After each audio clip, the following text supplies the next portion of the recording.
Good afternoon. Am I the first to say good afternoon instead of good morning? But two housekeeping pieces. One's for me. I'm aware that we're sitting between you and lunch, so we will keep to time. And the second piece of housekeeping, there is the Q&A on the app, so any questions that you want asked that I've not asked, we'll throw them up on the screen and we'll get them out to the panel as we go through. I'm going to hand over to each of my esteemed members of the panel and ask them to introduce themselves. And we'll start at the end with Ben. Not at the end, we'll start at the... Start as you mean to go on. My name's Ben Mackriell. I'm the Managing Director of Oval. We're a data and analytics business that is solely focused on rugby union and rugby league. We work with Premiership Rugby, URC, but also particularly with Premiership Women's Rugby over the last 12 months, and the Red Roses. Good afternoon, everyone. My name is Michael Parsons. I'm the lead researcher for Rezzil. We're a Manchester-based company, and we work in virtual reality and provide virtual reality training drills in elite sports. So we work with most teams in the Premier League and in lower divisions of English football, but also clubs worldwide, and work to provide rehabilitation training and cognitive training in virtual reality. And my background prior to Rezzil, I was the academy sports therapist for Leeds United Ladies, so a lot of my background early on was in female football. Hi everyone, my name is Holly Woodford and I'm co-founder at Her Spirit. And Her Spirit is a platform that uses wearable technology, behaviour change, proximity data to transform the way women move. And the reason we exist is because the gender gap in sports and participation hasn't decreased over many decades. Whilst we've seen the absolute ascendancy of women's elite sports, and now big commercial gains with some of the big team sports, what we're not seeing is women's participation actually follow suit. So we felt that we needed to try and create something that we could better understand why women aren't engaging in sport and activity. Girls are dropping out. 2/3 of girls drop out at age 16. They become women in their 50s with multiple health conditions. So there's a huge problem to solve, and that's what we're trying to solve. Hi everyone. I'm Alvina Chen. I'm a former athlete and entrepreneur. I'm the founder and CEO of Feldspar.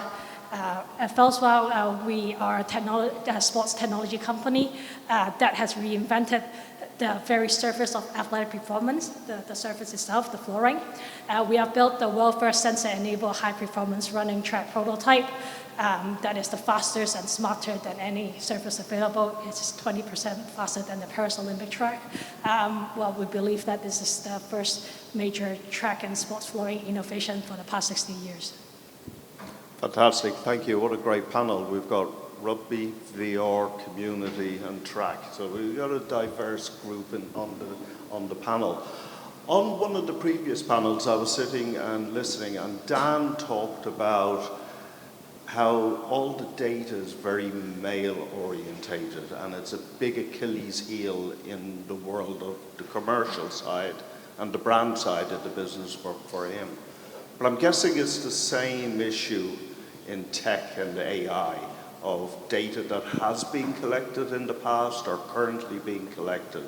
So what are the big challenges with that? Does it lead to performance issues because we haven't got enough data? Does it come to injury issues? What are the things that you're seeing, Ben? Yeah, I mean, speaking from my experience, actually, I think my business has always been around collecting on-field actions in elite sport. So what we call event data, the passes, tackles, rugby carries, kicks. And actually, there's no barriers to entry there in terms of the collection of that data. Investment, we've heard a lot today about the investment in sports, but I've worked in multiple sports, and all of those sports have access to creating that data. Whether the investment is there from the governing bodies or the unions, that has significantly developed over the last few years. But actually, from Oval's perspective, we collect data, exactly the same data and exactly the same methodology that we collect on all professional men's games, as we do for the women. So professional women's rugby, Premiership women's rugby, all of the international games. So the data is there from that perspective. We were talking in the green room before that actually the challenge is probably that there isn't the length of data that we've had. We haven't had it for as long. So certainly from an AI modeling perspective, that causes us some challenges in creating personalized predictive models on female athletes compared to male athletes, because we just don't have the longevity of the data. But actually, the positive story from my perspective is that we have the same data. We have in the elite game, in elite rugby, it's the same in cricket, it's the same in football. We have the same data. It's now what we do to apply it to the varying challenges of the sports. And even when you look at the data, it's fascinating to tell different stories about the two sports. I mean, in the women's game, if I talk about rugby union, the sport looks different statistically. It actually, you can look at two comparable numbers and they look completely different. The game is different. So from an AI perspective, from a content perspective, from a performance perspective, we shouldn't be talking, and I've heard a lot this morning, we don't need to talk about the games as the same thing. You watch a men's Premiership rugby union match, you watch a Premiership women's rugby match, they are different sports. And the data tells us that, so that's how we need to use it now.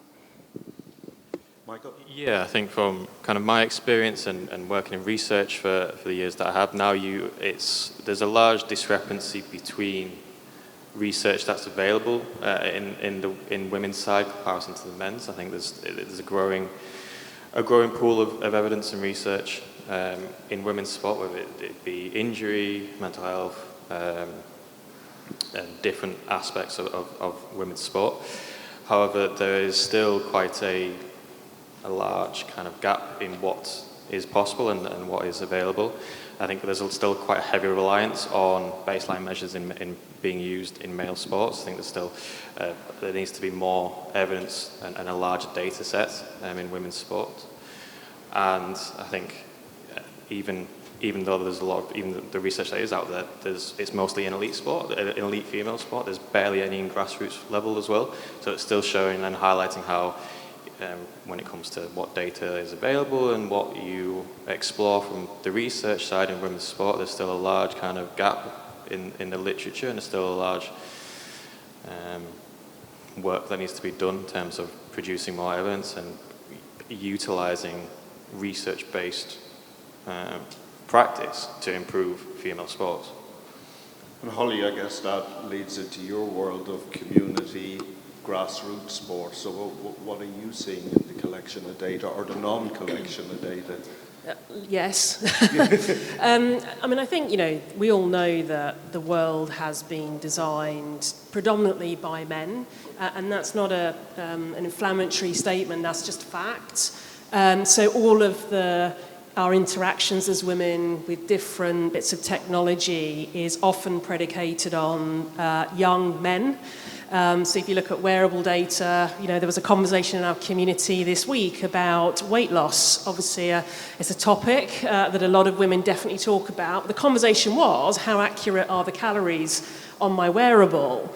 And ultimately, it's an algorithm that works out how fast you go on your intensity and therefore how many calories you burn. Now, that algorithm is predominantly probably based on young male data. So the chances of that algorithm being correct for you are probably fairly negligible. And actually, I'd say that for men as well, actually. So I think we just don't have enough data. I think where there is investment in things like elite sport, you're seeing that data production, you're seeing the investment in research. But actually, in order to support women from starting an activity journey to understanding what they can do for themselves through to women that want to be competitive. So we've got women in their 50s running their first ultra marathons, swimming their first lakes, riding their first 200-mile bike rides.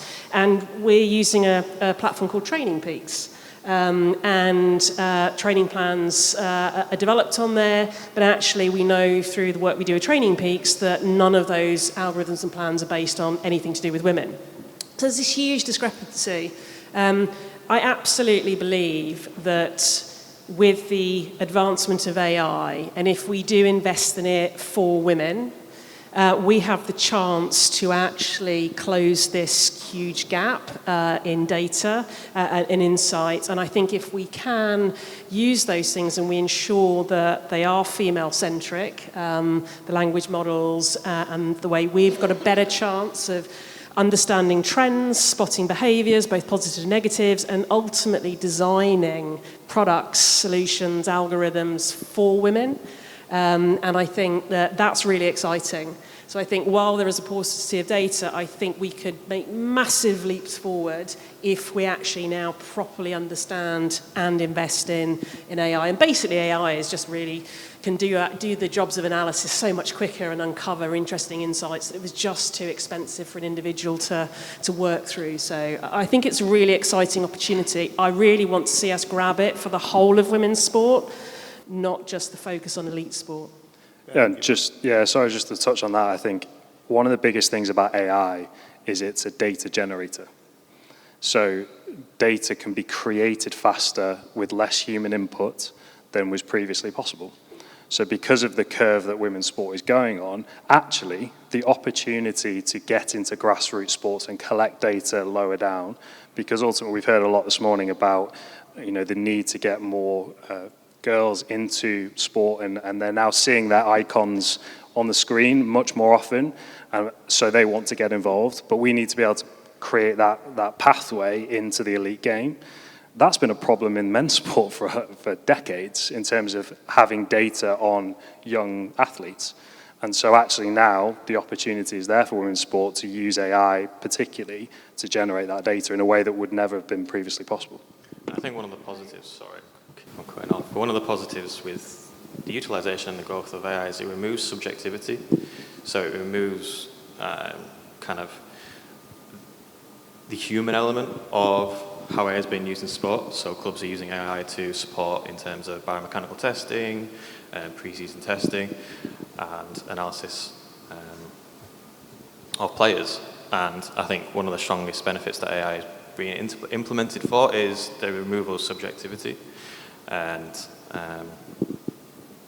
kind of removing the human element and allowing for female athletes to be given that kind of supported tool and the supported help that they need when it comes to how they're kind of collecting evidence, collecting data.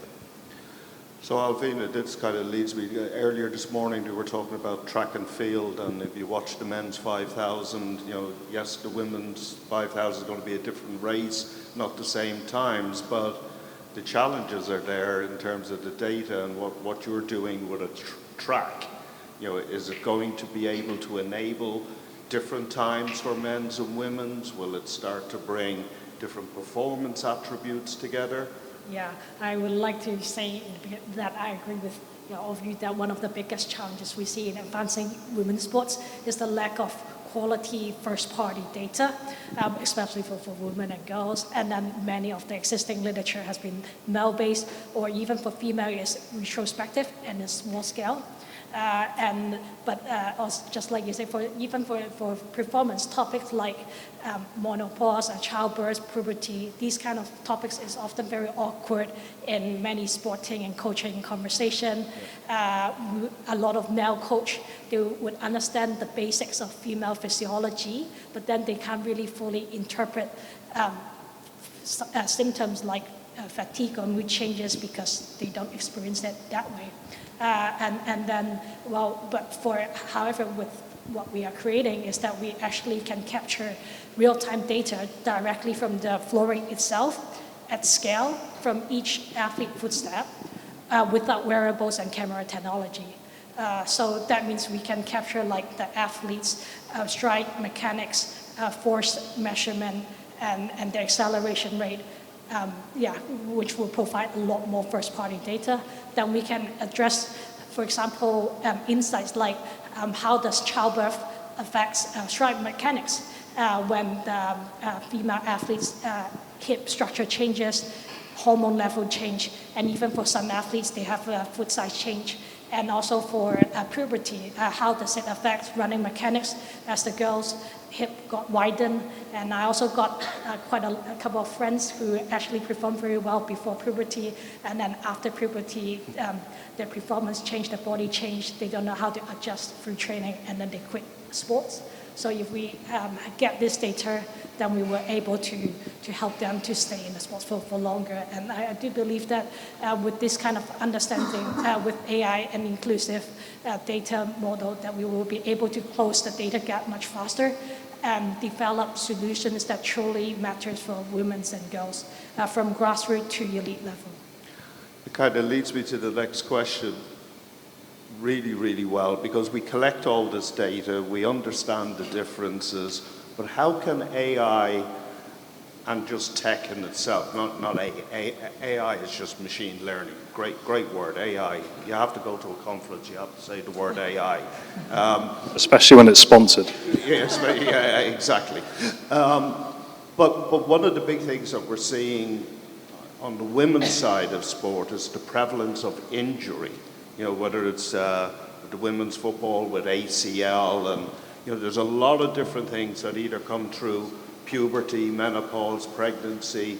So how can AI and technology help either in the prevention or the rehabilitation of those injuries? What are you seeing in your own world? Ollie first, mate.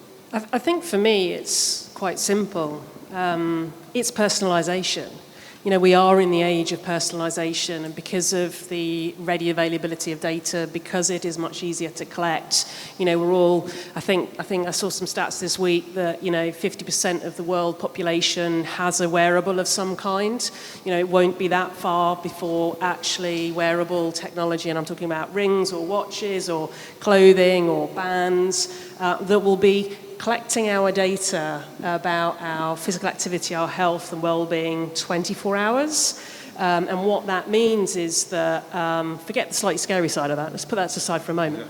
The interesting bit about that is we can start to understand ourselves better and others that are working with us, whether it's coaching, whether it's nutrition, whether it's injury, whether it's rehabilitation, whether it's after childbirth or menopause, understand what you need in that moment. And for women, the advancements have the greatest opportunity because, you know, men have one hormone and women have three interconnecting hormones that change from day to day to decade.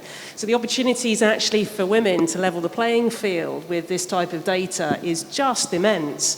The challenge is making sure that the investment that comes through in this space is coming through and benefiting all women.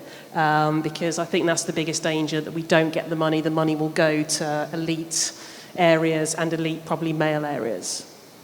Yeah, I think for us personally, we do a lot of work in the injury side of things. And so, especially in female football, and as you mentioned, the ACL injuries, which is quite a hot topic at the minute. I think because what we know is that female athletes and female football players and sports that involve a lot of change of direction, female athletes are more susceptible to ACL injuries, down to just anatomical slight differences in comparison to men's, and muscle activation is slightly different in female athletes as opposed to men athletes, which cause more injuries, especially ACL injuries in female athletes. And we support in kind of the football world and in the football teams, the female athletes, provide them with a new technology that often is currently still not really known about when it comes to virtuality, and provides them with the support in terms of rehabilitating them and providing them with mental health boosts by engaging them in their activity, engaging them in football tasks, which is what they want to do as athletes and as female football players.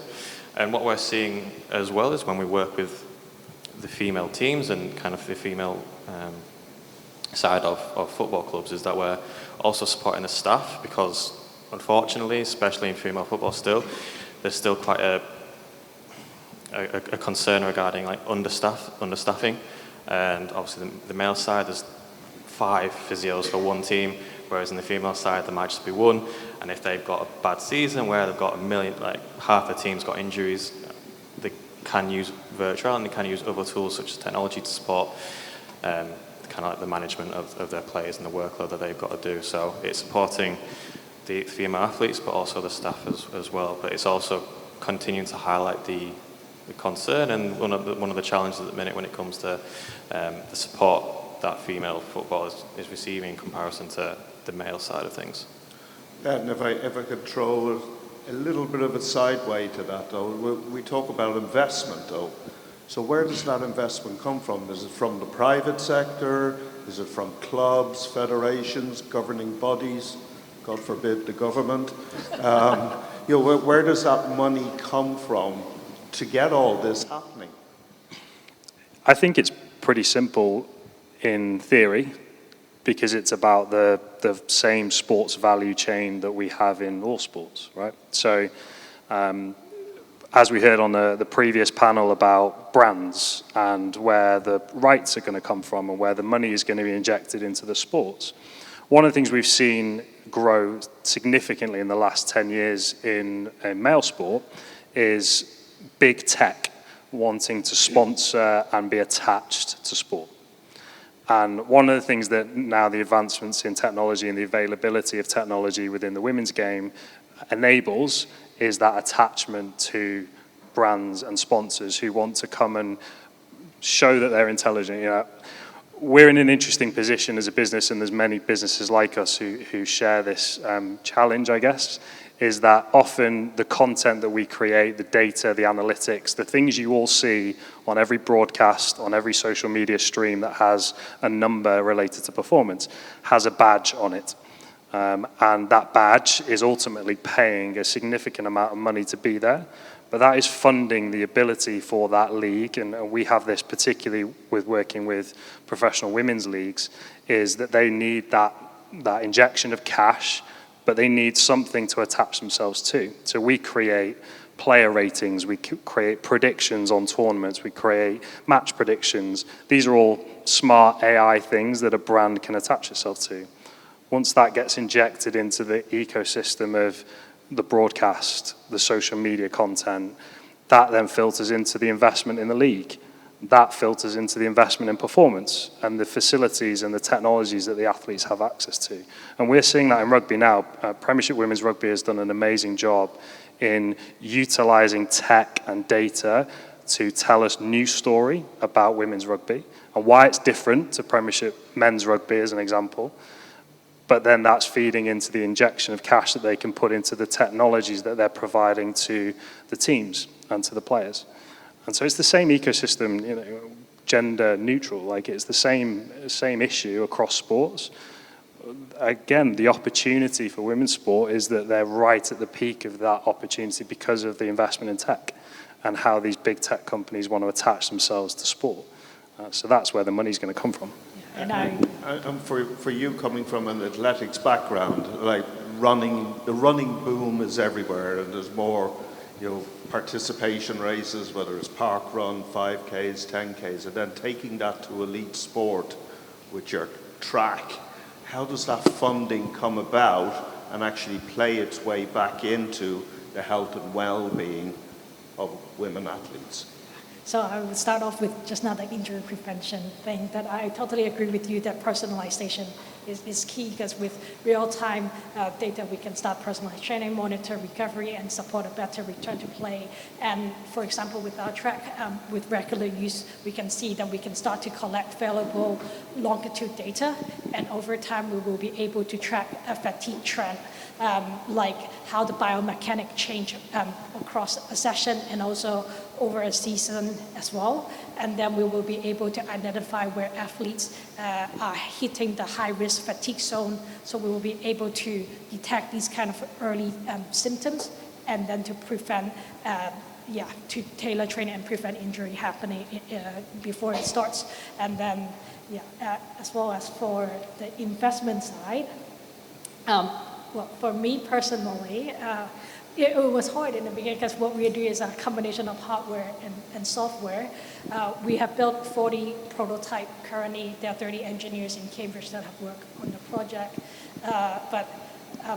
We are in the middle of the round, and I'm fortunate enough that I come from a family that went to IPO in Hong Kong 30 years ago, and that is how I got support. Well, I've got a question from the floor from Niamh Dunphy. Sorry, was I not meant to say your name? Niamh, put your hand up if you're around. Thank you. So, because it's a great segue. Aside from the data itself and its use in sport, how can we look to progress women's involvement in the male-dominated tech field itself? And I see that at first hand. My son is an IT recruiter, and we see a very male-dominated. So the interpretation of the data or the people working in the area is also on that side. Interesting question from Niamh, so I'll throw it out.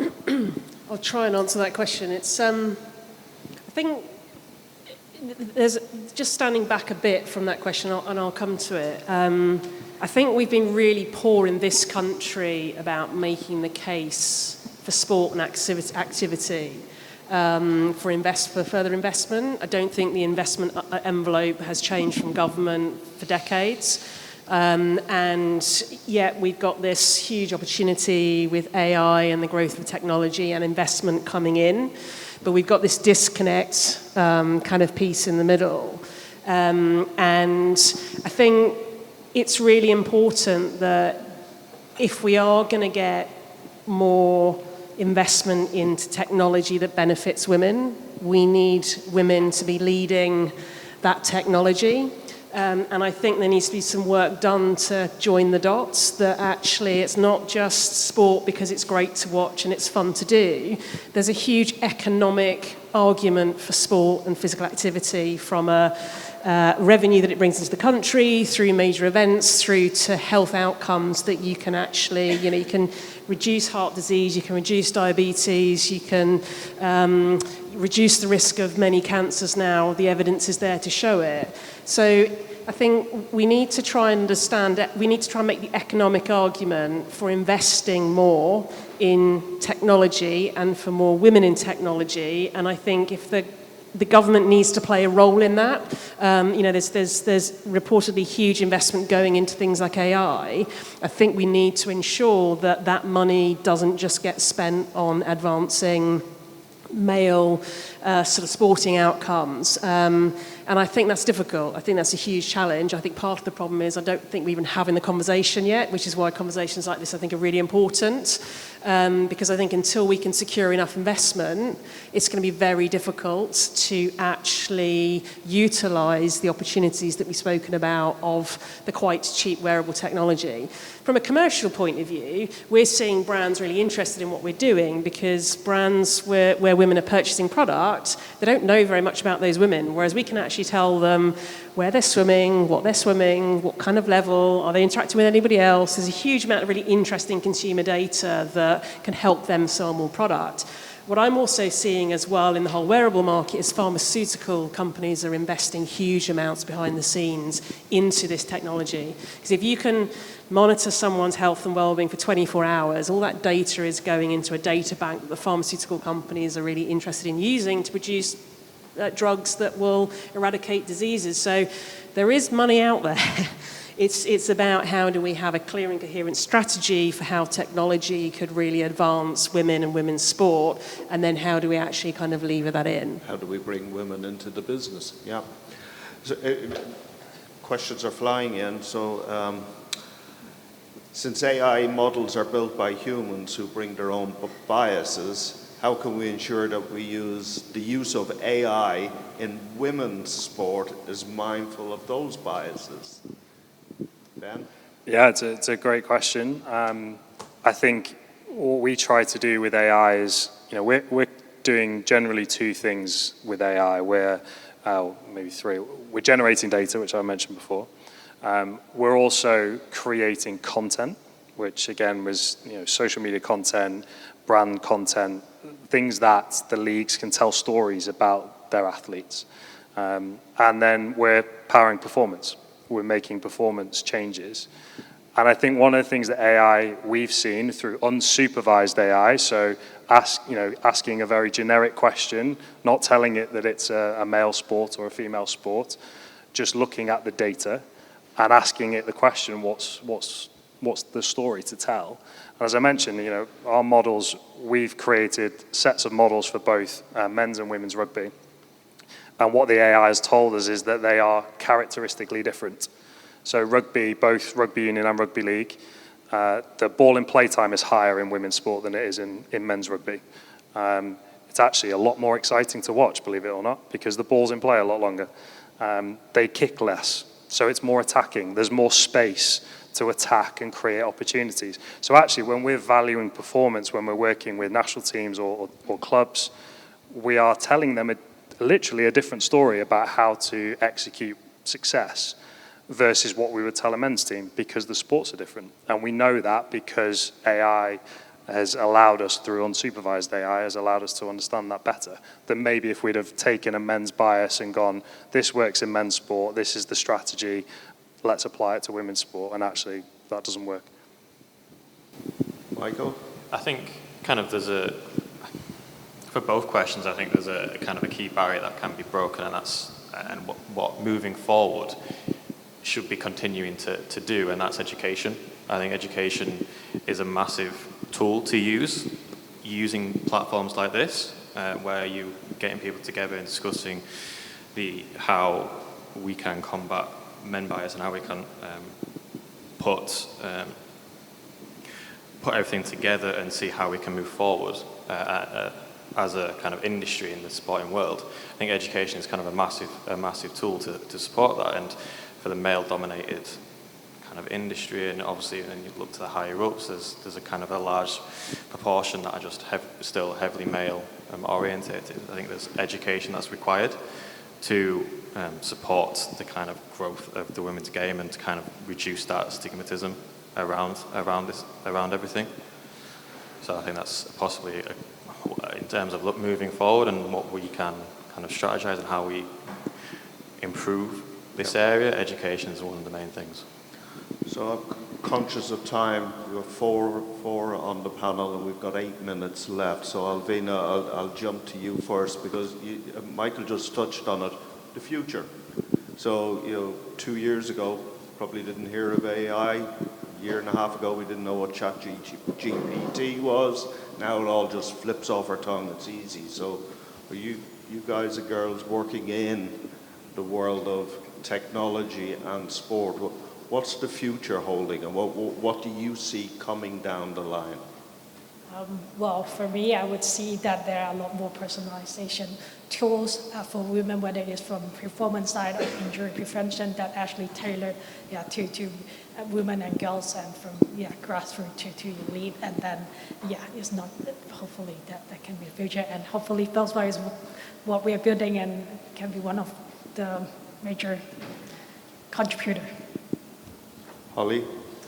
I think that it's a really exciting future, and I think personalisation, I'd love a world where I woke up every morning and my wearable device, whatever, tells me today, based on everything that we know about you, we think you should have a rest day rather than go for that run. But seriously, that ability to train day by day based on your body and where you're at, whether you've slept well, whether you ate well enough the day before. So actually what that really means is that we all get the chance to achieve our absolute full potential. Might not be winning medals on Alvina's lovely track, but it might be doing the 5K park run and running it all and not walking, because that's the best I can be. So the feeling that we could all achieve our absolute potential with this is, I think, quite exciting.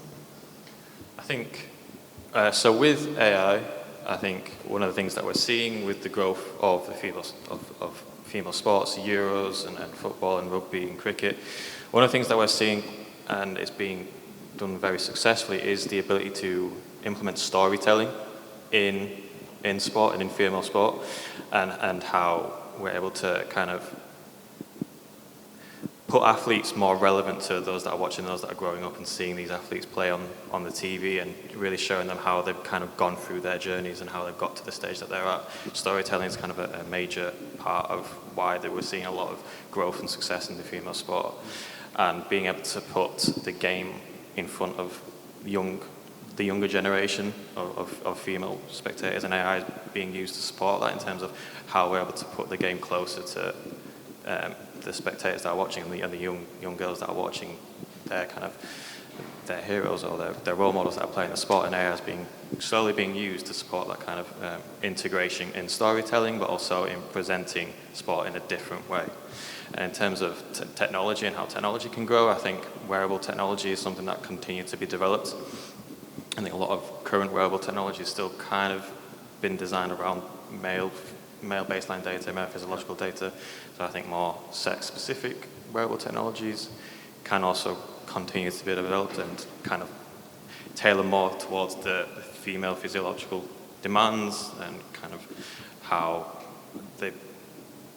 when it comes to hormonal cycle, you've got to change your nutrition, change your physical output during certain parts of their kind of training regime. Yep. And I think more wearable technologies can continue to support athlete monitoring and athlete protection and development, because that's how obviously injuries can occur when overuse.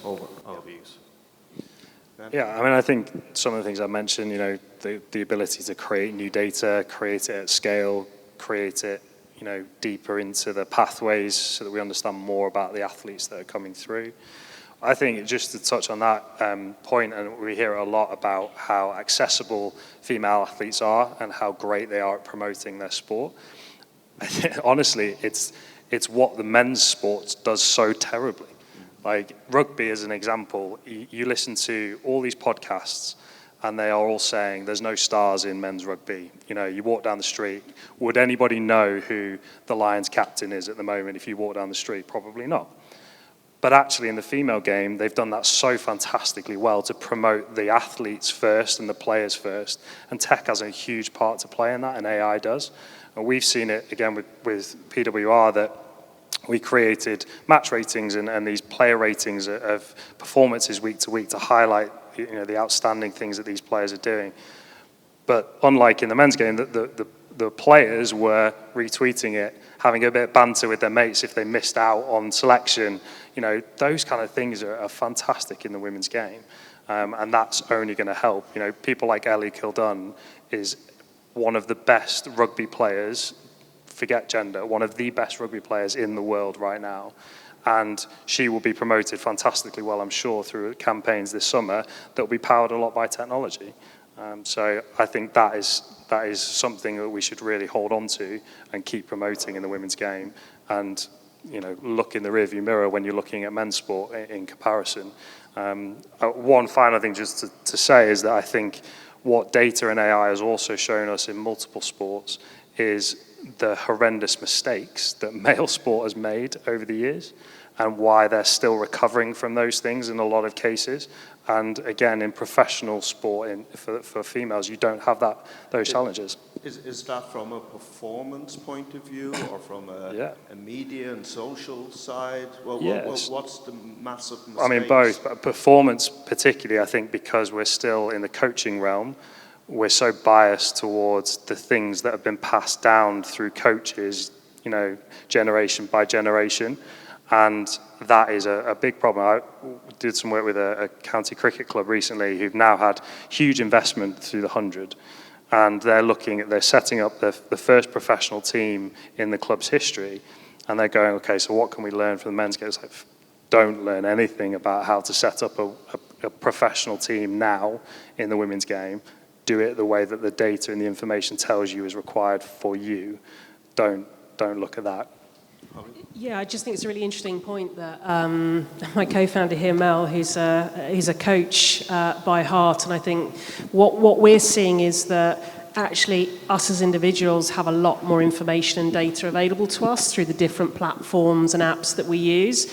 And I think that the coaching and the coach education pathway has just not kept up with that. So I think what you might find is you have slightly better informed individuals about themselves and what's actually happening, and coaches don't necessarily have the knowledge, skills or technical expertise to actually interact with those people, whether it's an athlete at an elite level or even in a community setting. So if you look at the advancement around women's cycles and periods and menopause, I think women probably know quite a lot now, and I think coaches don't. So I think there's a massive need to actually for the rest of the world to catch up, and I think coaching is a really interesting point there that I think is really far behind.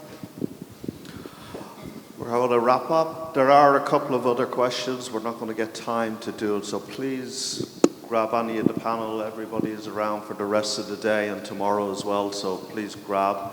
But thanks to the panel, to Ben, Michael, Holly, and Alvina. And with that, I'm bang on time for lunch. I promised you. Thank you.